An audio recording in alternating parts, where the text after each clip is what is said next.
post-race interviews. My Gladiola clear. This has been a smart effort. It's a nice filly, but yeah, you never know once you let them go what's under the bonnet. And then there's the Blue Diamond Countdown. Take us anywhere this summer through the RSN radio app. RSN, Racing and Sport. Tasmania is the perfect place to race this summer. Across all three codes, the Ladbroke Summer Racing Festival provides weekly feature racing, and tasracing.com.au has everything you need to help find the winners. With detailed form guides, the latest news, and of course, hosted racing coverage on Tas Racing Live. Enjoy everything that Tas Racing has to offer this summer. Here he comes, the inevitable, and Thespian Waters up along the inside. Oh, the inevitable! The views are better and the air is cleaner down in Tassie. The perfect place to race this summer.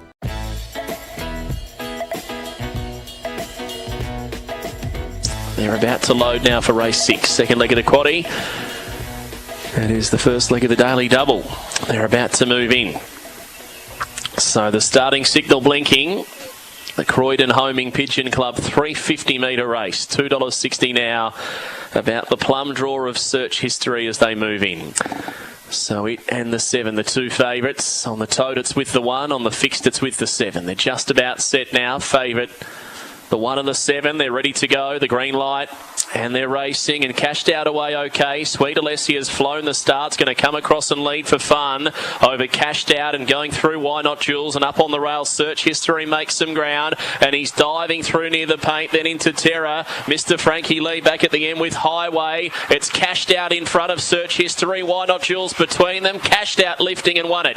Cashed Out got there by a neck over Search History. Third Why Not Jules, and then Mr. Frankie Lee from Sweet Alessia, who gave them a scare through the first 100 metres with great speed, and then Highway, the last few to clock in into Terror back with Clara Stella.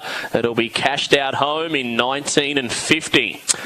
Just does enough to win it. Number 7, Cashed Out first for Grant Walker and Ray Brattain, Melbourne Cup winning owner. Now a Tier 3 winning owner up the straight on a Friday as well. Well done to the boys. Number 7, Cashed Out winning it and deserved that win. Had been racing really well today, having to bump a little bit with Why Not Jules late, but was able to ride the bump and has come on to win it nicely. 7 from One Search History is going really well. Very consistent this campaign for Vanessa Johnson and Steve Kaltsis. A son of Zipping Garth and Bunning Snag, and third across the line went to 5, and that was Why Not Jules Lee Carter for the Carter family at Devon Meadows, Bernardo Why Not Ginger. So the numbers confirmed now. It's a neck by a half, 19 and 50, and Cashed Out gets the cash. 7-1, 5 and 4 on race number 6. We'll have the all clear through in a moment. 240, 140 for the winner, 110 and 350. More to come. Race number 6, the Grant Walker prepared Cashed Out. On RSN Racing and Sport, it's time for the grey areas with Jason Adams and George Ferrugia. That kid was a human dynamo. Are you sure you're talking about George? George of the jungle, friend to you and me. Friday afternoon, midday, it's time for grey areas here on RSN 927. Heaps happening in greyhound racing at this point in time as we build up to the Australian Cup Carnival, a big night at Albion Park last night. We're going to talk through that. We're going to talk through some fun as well. Sounds in racing, that's what we're encouraging today through the tail end of the show. Iconic sounds, favourite sounds, any code, anywhere. Get involved, SMS 0416 90 50 52 as a welcome in. George Ferrugia, how are you, mate? Good, mate. How are you? I'm well, and as Michael Felgate was leaving the studio then, he said there was a message come in as he got underway this morning on Racing Pulse, and I thought he was taking the P155 out of us. Scrolled through the text machine here. A question for... Oh, I've just missed it. I'll get to it. So it's a question for George Ferrugia. As I scroll back down to 8:44, we're not making given the population of Racing Pulse, there's a lot of text messages here to scroll through. 8:44. A question for George on the next episode of Grey Areas. George, Grey Areas has the momentum of a runaway freight train. Why are you so popular? And I told you who it's from, and you reckon it's a Seinfeld character, Bob Sacramento from Queensland, or Sacramento. Because he's a human dynamo. Bob Sacramento. Well, mate, it's popular because we've got the great Jay Adams on board as well, mate. People haven't tuned in since Johnny Henry's been back. Well, that's right. We had Sean Gosgrove ripping out some absolute perler of Cosy was jokes, good. but most of them were off air, unfortunately. Most of Cozzy's jokes are. Most of Cossy's jokes are. No, you've been silly, mate. Let's move on. Let's think. If right. it is, it'll be my mum, but she doesn't know Bob Sacramento. No. So it's good to see the Seinfeld fans are alive and well. We don't want that sitcom to fall away. It never will, John, will it? It's too good.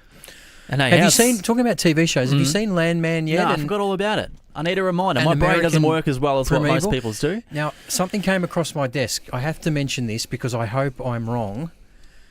I hear you're starting to watch Married at First Sight. Can you please. confirm or deny this? We're up to season 12. Have you got I mail believe. about this? I've heard mail that you are watching When? Is this in Married the last at First half an Sight. hour? No, it's been a couple of days ago. Now, since I've known you in this industry, you've been nothing but honest and open with me.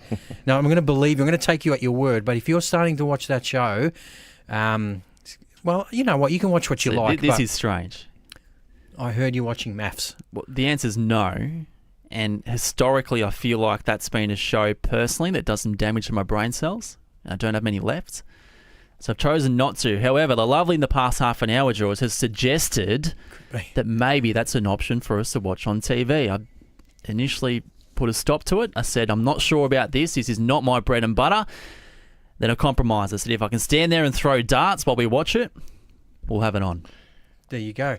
Have you read that text, Jace? So there's a little bit happening, Chase. I think you just let me know about MAFS. All right. Starting to watch it. Yeah, well, what's that other show you told me to watch? American Primeval and Landman. You have to watch Landman. all right. Anyone else listening who hasn't seen it, everyone's probably finished it, but come on, Jace. All right, Johnny, you suggested this text message that's come in. I reckon you take the honours of reading this out. Lads, not a greyhound text, just a question. Can we get an up-to-date podcast photo? Georgie boy is looking well fit these days compared to the old photo. No, we need to keep the old photo because Craig, our producer, calls me a used car salesman every time he sees it. So it's kind of... Look like the Maltese Prime Minister. Yeah, yeah. Well, not the one before that was... Not the recent one. He was caught in corruption and stuff. Yeah, we're looks well like above. We're well above board for that crap. No, we're going to keep that photo. It's iconic now. It is iconic. Oh, iconic. It's got its When I say place. iconic, I don't want to make it out like, oh, yeah, everyone's looking at my photo. It's because all of my friends just absolutely can me about it. And you reckon I've touched myself up favourably, do you? Well, absolutely. That's your beliefs? Absolutely. There is at least some concealer and then a touch-up of maybe some bronzer. I tell you what, there's been some work done in my teeth in that photo because they're not that white, let me promise you. Some chompers there, mate, let me tell you. They're trending in the wrong direction, the colour of my teeth. But anyway. Let's go. Let's straighten up. Hey, how's the form of James Vandermart then, just throwing to us on grey areas? He gives a clip to Melbourne Cup winning owner in Ray Britton. He goes, he's a Melbourne Cup winning owner and now he's a Tier 3 winner up the straight at Hillsville. Well, is that a reality check if you've ever heard one? Everything Hillsville, James Vandermart wants to mention. It's got to do with the straight track racing. Yeah. Last night, Jace. Big night. Wow. Big night for Australia. Do you reckon they're in a strong position or what? I think you and I could have had a little bit. We could have made back some there, runs. for sure. Good luck to my son Nate, who returns to cricket today. I think he would want to be having a hit on Why that so deck. late? You mean back into it? Yeah. Yeah. I don't know. Maybe everyone's still coming back from the coast. Is it a school thing? No, back to school, no. back to cricket? Yeah, maybe. Yeah, maybe. He has been training all summer. I hope he doesn't nick one early. I really With you? No, he's been training with a mate of his, and his mate's dad has been helping out. He used to play, I think, pretty high level in India, and has been giving him some tips, and he loves it. So he needs to make some runs today. No pressure.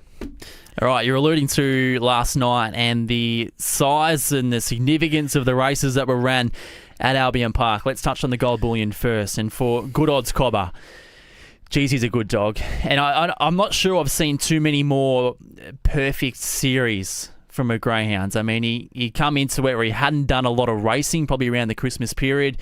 He was a tough winner in the heats of the Golden Ticket and then knocked off Smooth Plane in the Golden Ticket final. Drew the red, won the race. It was just perfection. It was professionalism, wasn't it? Yeah, and I think you hit the nail on the head. You mentioned two words, Smooth Plane. He had to get through Smooth Plane to get his way into that final. He drew box one, did everything right. It was a tremendous victory. Vincent Bale, again. I mean, he's so good to watch at the moment. His stocks so good. are rising. If we were playing a stock market game, he would be an absolute blue chipper at the moment, the way he's going. I suppose it's no surprise for a lot of people, least of all Corey Grenfell, who's been sprucing about Vincent Bale for a while. So have we, really. I mean, we've spoken about him ever since that 29-13 run. I think Corey feels a bit slighted that he wasn't picked in some of those bigger races, including the Top Gun, and there was no knock on the door for the Phoenix. Well, I think if it was run in the next couple of weeks, I think Vincent Bale would be in that field, and I think he'd be in the Temlee now. I'm confident in saying that. We're not on any selection panel, so there's no conflict of interest. Vincent Bale would have to get a run, and the greyhound that defeated him will have to get a run as well. So there's going to be another clash between those two terrific greyhounds very soon. We'll speak about the Temlee soon, and also the Zoom Top, of course. Nominations for both of those closed at 10 a.m. this morning. We'll roll through all of those nominations to the Zoom Top and the bigger ones for the Temlee and Australian Cup as we get further on with the show. The Gold Cup, which was the staying feature, ran last night, won by Ethanol Water, and another faultless display from her. I mean, it hasn't been a faultless carnival because she was in the Golden Sands, started favourite, was never in the race, but in terms of the Gold Cup series, it's been absolutely descript. Well, we've spoken about her box manners, how she can be a little bit hit or miss, but Jason, that first split of 15.74 is elite, and when you're running that in 41.40 overall, I think we've been sort of shuffling around thinking who's the best stayer in the country since Palawa King. We haven't seen a lot of him, to be fair. I think we've got our best stayer in the country right now. Clearly, Ethanol Water is the greyhound to beat, because when you get a stayer that can do it at both ends like she does, she's very, very hard to beat. Black Silencer was awesome. He was very, very brave. He got beaten by a length and a half. He ran 41.50 after getting back a little bit early. He went 16.07, so already she set up a 6+ length lead with a lap to go, and to get within a length and a half of her is pretty good. We got an SMS through. Wow, did George just call a photo of himself iconic? I don't mean iconic. From Glenn. And Glenn, it's not a yes, photo you're of right. Lance Franklin turning around to the crowd when he's kicked the winning goal in a final. I'm talking about among my friends, I get bagged almost daily about that photo and get just random shots of it sent to my phone. So that's what I mean, Glenn. I certainly do not drink my own bathwater, never have, and won't start now. Glenn, I think it's iconic for a number of reasons, in fairness to your text, for it's sure. a terrible suit too. But Ethanol Water, clearly Australia's best stayer, Jace, now. I mean, she's got that mantle. They need to knock her off in that Zoom Top. She comes back home. Black Silencer's had an unbelievable campaign under Tommy Savalas, comes back down here now as well, and let's see if he can continue the form. Sure he will. Yep. What'd you make of Valpolicella? I mean, we were quite critical of her on Wednesday. I was on Sky yesterday morning saying full field under the pump at this stage of her career. I'm not sure she's up to it anymore, and in the end, she didn't run a good race. So, I mean, what do you do with her now? Because we've been in this position before. For a trainer, Tony Zamet, and her owner, Sandro Piccini, and the start after, she'll come out and go bananas and break a record. So, is it now? Yeah, and then people will say, you guys called it wrong and all that. But I think pound for pound on what we've seen in the last couple of months, I think there will be, I'm guessing, an announcement pending. Jace, she has been an unbelievable chaser. Let's not take away from that. Her CV's unbelievable. She's won $1 million. Not many stayers have. Only the best. Fanta Bale, Tornado Tears, these types. So all credit to her career. Yeah. I would have loved to own her. But you can just tell she's probably reached the point, and you get some trainers and owners telling you this. Maybe she just wants to be a mum. Maybe she's just had enough of racing. Because she just raced very plainly, got into an okay position and was just never in contention. And you know what? The punters agree, Jace. She was around $5 and blew a gale. Probably, I think she finished around $12 or $13. So that's not the Valpolicella we know at her best, because she would have been right in the market, probably around the $4 mark. So, yeah, look, they have handled her career beautifully, and they might want to keep going to the Zoom Top. I don't know, but I think a decision will come soon. I haven't spoken to Connections, but I'd say that would be on the cards. Yeah, well, I can give you the news. She's not nominated for the Zoom Top. And another one who's not nominated, who ran really well in that Gold Cup last night, was Late Night News. I've been really bullish about him as a stayer. I think give him the rest of 2025. He will be week in, week out, one of the better stays in the country. You get again. I can't speak for the trainer Mary Hughes. Again, sometimes some of these interstate greyhounds find it easier to go north than it is to come down south. Maybe they just got to get a couple of ducks in a row before they say, you know what, I want to get maybe another month. Logistical? Oh, maybe not logistical. Maybe they think, another month under our belt before we come down and let's go for a Sandown Cup. Let's map out a plan for May. Again, I can't speak for Mary, but that might be what she's thinking. I don't know. But in terms of his ability and able to handle themselves in big races, it's there. I mean, 41.65 getting beat. I mean, it's a very fast run. All right, let's rip into these nominations for the Group 1 Zoom Top, where, of course, the fields will be decided on Monday. The box draw will take place on Monday. And, of course, the race will be ran Saturday week 1 of the Australian Cup Carnival along the Thames League. But let's speak about the Zoom Top first. So there's been 13 nominations come in for that. I'll go through them all. Ethanol Water, who will be a walk-up starter. We've got no doubt about that. Irish Millie, Werris Bale, Passmark, Lakeview Nola, Black Silencer, Utrillo Bale, Facious, what was the pronunciation? Facetious. Yeah. Shows the quality of my English. Land Franco, Groovebird, Your Girl Georgie, Cashing Out, Misty Blue, and the last one. This is the most interesting nomination by far, and a greyhound a lot of people would have forgotten about, Unreal Speed. Wow. So if that's a familiar name and you're not sure who he is, he was scratched from the Sandown Cup in May last year after being the fastest heat winner. He's had 11 starts for 8 wins and looks to have all the qualities as a gun stayer. And so what was the PB, Jace, at Sandown? 41.5? 41.62 in a heat of the Sandown Cup he ran. So, yeah. And before that, a win at Sandown again, 41.79. The Meadows coming from well back in the field, 42.39. So out of the great Space Star. And this comes back to the discussion that we've had a number of times, whether it's going into a Top Gun, whether it's going into the Thames League and Zoom Top like we are here. Where does one like him sit? Hasn't raced since May, but he's arguably the fastest greyhound nominated. So yeah, if it gets back to the argument of we want the most exciting race, then he has to be in contention, right? And it's so, I mean, there's going to be a camp that say, well, that's X Factor. He's clearly got promise to be a part of this class. Yeah. But then the other camp says, what on earth are you doing? He hasn't raced for 6 months. Yeah, he's. How can he possibly be in contention for a handpicked Group 1? Obviously, his age prize money is not great. He wouldn't have any exposed recent group form in big Group 1s like a lot of those that raced last night. So that's the argument, and that's one that you sort of can't, Anyway, we'll see what happens. Can I ask a quick question on that, you guys? Let's go. Is there any system in place where, if the dog has been rested for that long, where they can do a time trial to prove that they are they would have to. Okay, that's already there, is it? Yeah. Yeah. Okay. Yeah, I don't know, but he would have had to have trialled already. So, John, for anyone out there, if a greyhound hasn't raced for 6 months, they've got to perform in a trial in front of the stewards. That can be solo, so he would have already done that. I'm unaware of where it was or how well he went, but George, I think. You're right. better Not placed only that, from an owner's point of view. You can't be nominated unless you do have that trial. So he's gone around somewhere. We even get notifications as owners saying, where is this greyhound? Hasn't raced for 6 months. Give us a sort of an update of what's going on. So, that's a really good point. Sorry to sound... No, that's a really good point that you've brought up because... if he comes out and I don't know if that would matter if he trialled well, if that comes into consideration with the selectors. I don't think so. I mean... No, I don't think so. Not for a race. Speed Star's obviously different. You're setting times to qualify for an event. Completely different. For a race like this, no, I don't think you can take trials into account. Just before we go on, another SMS has come through. Boys, do not jump off the MAFS train this season. Worst ever. I'm out after week 1 from the Prez. No, Jace is on board. Again, the Prez sounds like he knows what he's talking about. So do I take his advice or take yours? No, watch it. Especially if the missus is keen, you've got to jump on board, mate. Absolutely. The Prez is always pretty good. Is he? He's one of our regulars. He's pretty good.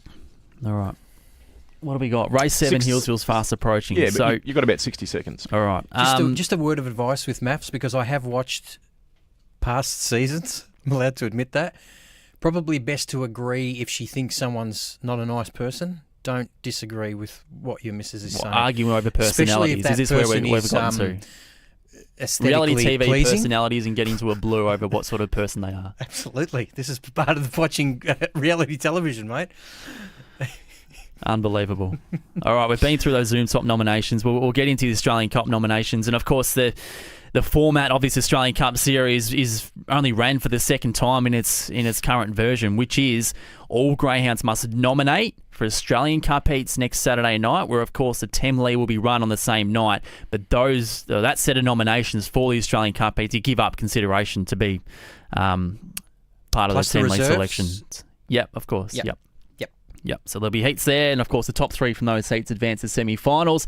And of course those Temlee runners don't compete in those heats, but they're exempt into the semi-finals. So that's the way it works. I think this is the best format, especially considering the Rookie Rebel is then done on the third week, like you said, because if you don't make the Australian Cup, you can sort of try to zag your way. Same with the Zoom Top. Yeah, and we've got to speak about Kenya All-Class soon, and he's exactly in that position. So we'll get you the latest on him. But in the meantime, they're at the boxes for the 7th at Hillsville. Let's get to the voice of the Ville, Jimmy Vandermark. Yes, Jace and Georgie, they're about to move in race 7. This is the third leg of the quaddie, and Sky Racing now on board as well. So all relays with us. Leg number 3 of the quaddie, 2:10 about the Pink Mile Mannered. Might be down a little bit in class. Has drawn the outside box. He's got the one career victory in the pink rug. It'll run favoured ahead of BLE Bandit, the veteran who's just coming back to form. Gets the aid of the good draw, but he is a moderate beginner at the best of times. They're moving in. Getting set now. Loading up well, race 7.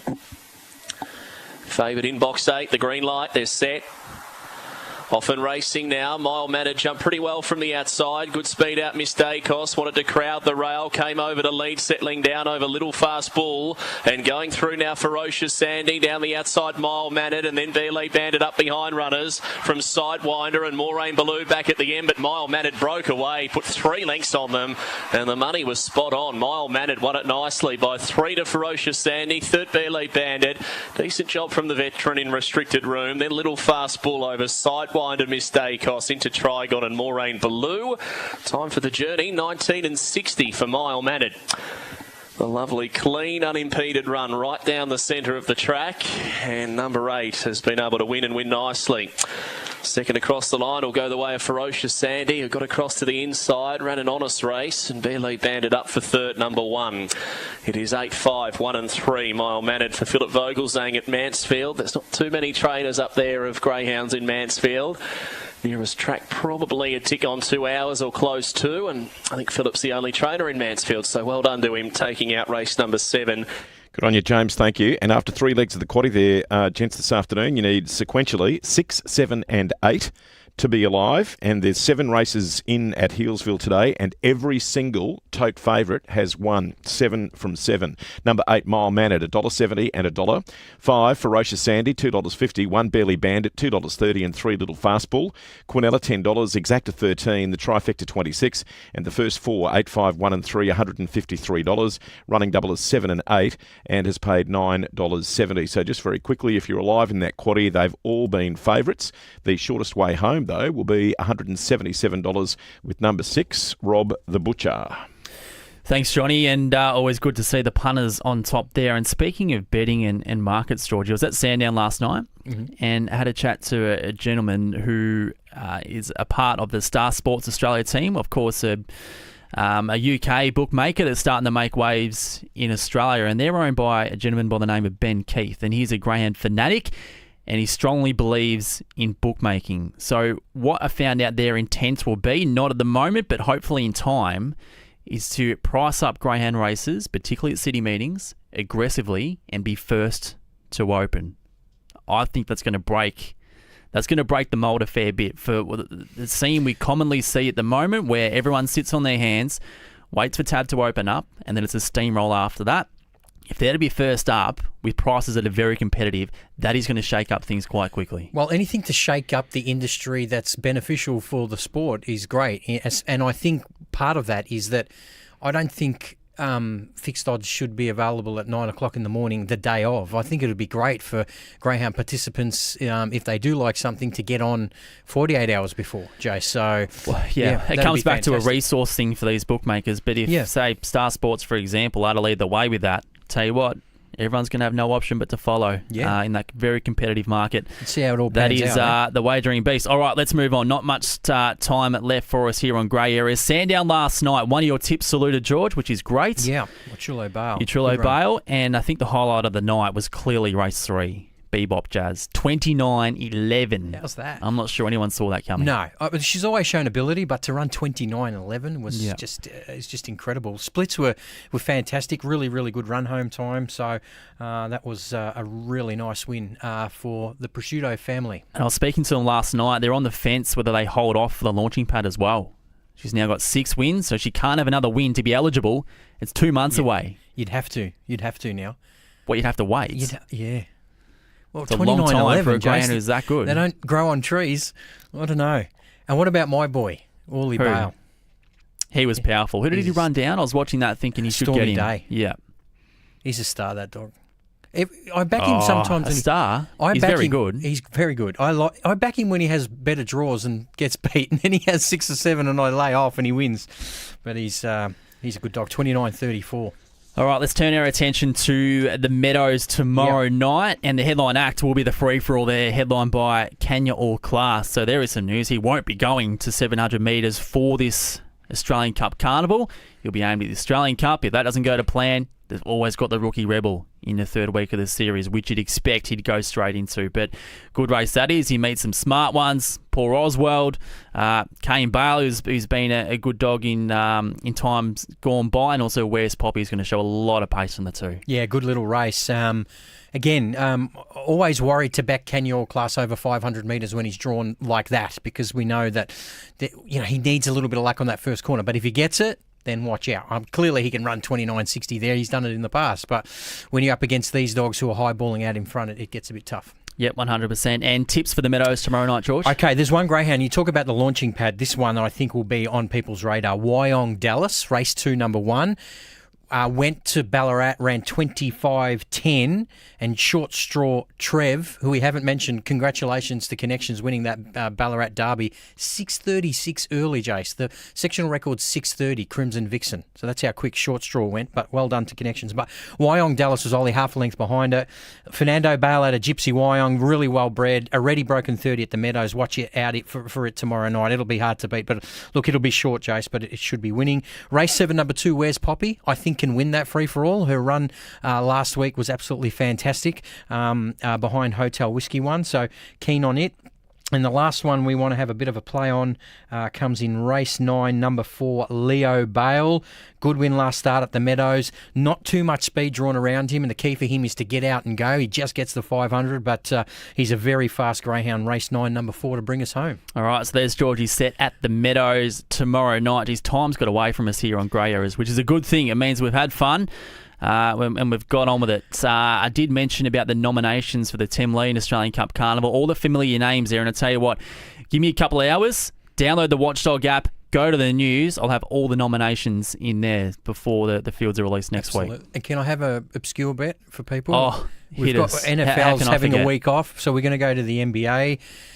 Get on Detroit tomorrow so the Detroit Pistons against the Dallas Mavericks. They're both shopping at around $1.92. I think Detroit can win at home. Okay. All right, chips in after you've dominated. Is it 8 out of 9? Yeah. Let's hope Detroit makes it 9 out of 10. Start your own religion, as I said the other week. It'd be nice. All right, one thing we haven't got to is sounds in racing as well. I mean, I made a big build-up at the start of the show. Yeah, I know. Next week. We haven't even got to it. Oh, my God. Wednesday. All right, we'll do it Wednesday. But one I did want to point out, George, which was quite amusing for me, the sound of a kebab hitting the wall. What does that sound like? You still bring that up, that Port Adelaide game. Still gives me scarring, that football game. Oh, I can't wait for round 1. So then you beat us by 8 goals and I've got to come in here and face you. Okay. Yeah, well, I've decided not to go because probably of your behaviour watching Hawthorn games. No, I'm as calm as anything at the football. That's not true. So you're a different man at home. I've seen him watching football once. No good, Johnny? I'm still recovering. Oh. That was in a pub though. That was in a pub. Yeah, I was about six beers. It was very good, very good. Oh, good. All right, fair dinkum. That's a wrap for Grey Areas, guys. Thanks for everyone for getting involved in the text. We'll be back on Wednesday from midday. In the meantime, Johnny Henry, it's time for the Friday Feast with Andrew Bensley. That's up next. Thanks, guys. See you Wednesday. RSN goes where you go all summer long. On the RSN app, streaming at rsn.net.au and on the RSN Victorian Radio Network.